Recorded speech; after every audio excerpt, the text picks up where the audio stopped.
Il faut comprendre qu'à l'époque, les miroirs n'étaient pas aussi nets qu'aujourd'hui. C'était comme un reflet.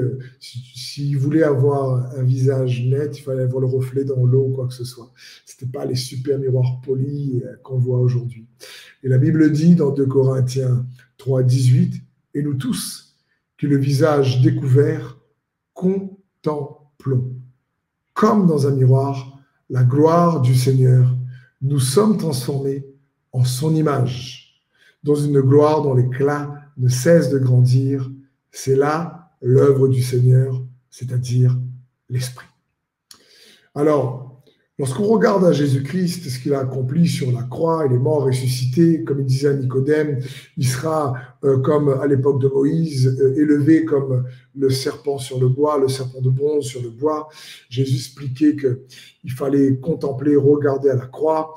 Et quand on regarde à la croix et à la résurrection de Jésus-Christ, il nous faut contempler Jésus, ce qu'il a fait, pour voir comme dans un miroir. Quoi? La gloire du Seigneur. Pourquoi ça, c'est important?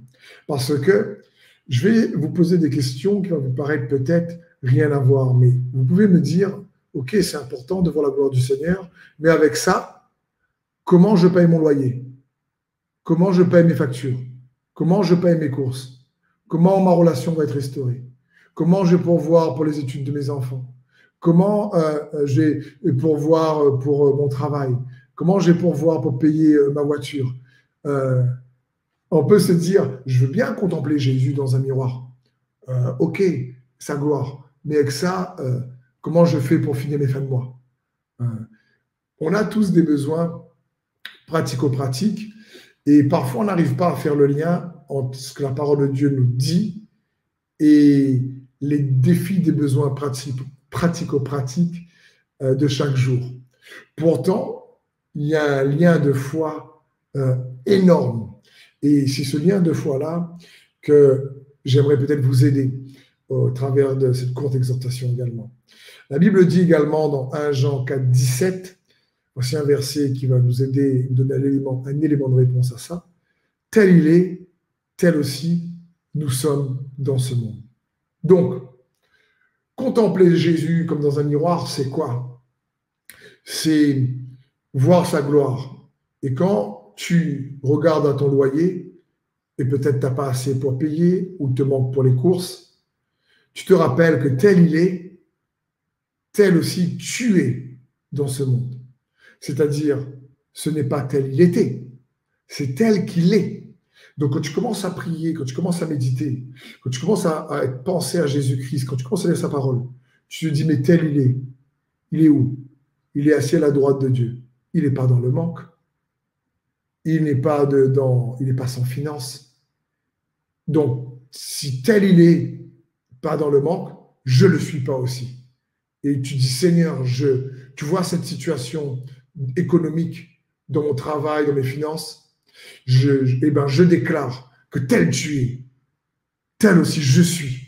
Tu n'es pas dans le manque, alors je déclare que je ne manquerai de rien avec ces circonstances, parce que je ne regarde pas aux circonstances, je regarde à toi. Je te vois et je te contemple comme dans un miroir. Tu es mort ressuscité pour me donner accès par la foi à toi. Et tu es assis à la droite de Dieu, sur ton trône de gloire, sur ton trône de grâce et de miséricorde. Et tel tu es, tel aussi je suis. Là où tu es, Seigneur, ton cœur n'est pas brisé. Donc, tel tu es, tel aussi je suis. Restaure mon cœur. Tel tu es, Seigneur, tu n'es pas dedans, tu n'as pas de maladie. Alors je remets ma maladie devant ton trône et je déclare sur ma vie que tel tu es, tel aussi je suis, parce que je contemple comme dans un miroir. Je vois peut-être pas bien de manière précise comme à l'époque, mais je vois ta gloire parce que tu es mort ressuscité à la croix. Et sur la croix, tu as été meurtri pour que je sois guéri. Sur la croix, tu t'es fait pauvre pour que je sois enrichi. Sur la croix, tu as été accusé pour que je sois pardonné. Sur la croix, tu as été condamné pour que je sois justifié. Seigneur, sur la croix, tu es venu te dépouiller pour pourvoir à mes besoins, quels que soient mes besoins. Et j'entrevois par la foi cette gloire. Et je ne veux pas marcher par la vue, je veux marcher par la foi. Et je veux m'approprier, Seigneur, cette victoire. C'est ça, regarder à Jésus. Et c'est ça aussi marcher par la foi, c'est ça prier avec foi en déclarant sa parole. C'est il y a nos circonstances, comment je paye mon loyer, comment je paye mes courses, etc., etc. Et puis il y a sa parole. Il faut regarder à Jésus, contempler comme dans un miroir pour voir sa gloire, voir qu'il est capable, voir qu'il va pourvoir, parce que c'est entrevoir par la contemplation de la foi. Je ne sais pas si vous vous rappelez ces images 3D qu'il nous fallait voir en relief. Je ne sais pas si vous connaissez ça, frères et sœurs. Peut-être que oui, peut-être que non, mais je vous montrer ce genre d'image qu'il nous faut fixer nos regards dessus pendant un temps pour ensuite voir l'image qui apparaît. C'est ce genre de choses-là. Je ne sais pas si vous voyez ce genre d'image-là. Dedans ces images, eh ben, il y a une image à discerner. Mais pour trouver l'image à discerner, eh ben, il nous faut contempler comme dans un miroir. Il nous faut, à ce moment-là, bien regarder pour voir l'image en relief. C'est un peu ça. Mais nous regardons, mais nous contemplons comme dans un miroir la gloire du Seigneur.